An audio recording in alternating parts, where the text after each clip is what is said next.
Krásný den, u dalšího videonávodu vás opět vítá Petra Svobodová.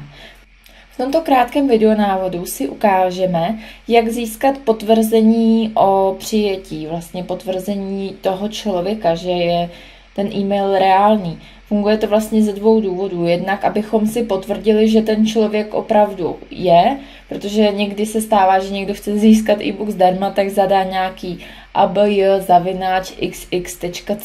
a ten e-mail vlastně ani neexistuje. Tak pokud chcete tedy mít v databázi opravdu relevantní kontakty, živé lidi, tak toto slouží k tomu účelu, abychom tedy potvrdili ty reálné e-maily. A také proto, aby když někdo chce od vás získávat ty e-maily a s váma komunikovat, tak aby vám to potvrdil. Takže já tady otevřu si ten reaktivační e-mail, dám si ho upravit. A vy jste vlastně v předchozím videonávodu poslali takový reaktivační e-mail vaší databázi, se kterou jste dříve nekomunikovali. Tak já bych vám jenom teď ráda ukázala, jak je možno si tam vložit tento odkaz pro ověření toho e-mailu. Takže buď ho můžete pak vložit ještě do té kampaně, anebo si zkrátka vytvoříte samostatný e-mail.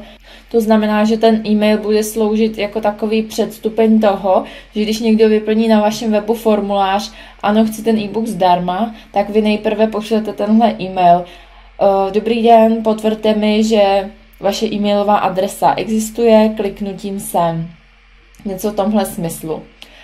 Člověk potvrdí a teprve pak se jakoby dostane do té vaší databáze, kde mu budou chodit ty automatické e-maily.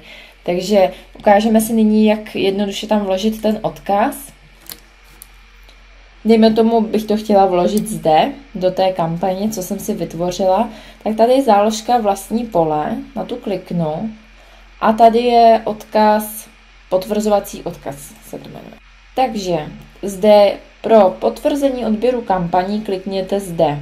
Pokud chcete tedy, aby ten kontakt byl ve vaší kampani jako potvrzený, jako reálný, tak si zde vložte tento odkaz a tím si vlastně vyfiltrujete ty nepravé e-maily od těch pravých.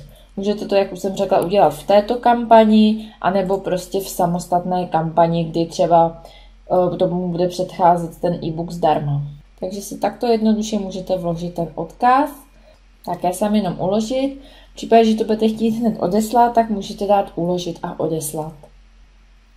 Tak já vám děkuji za pozornost a přeji hezký zbytek dne.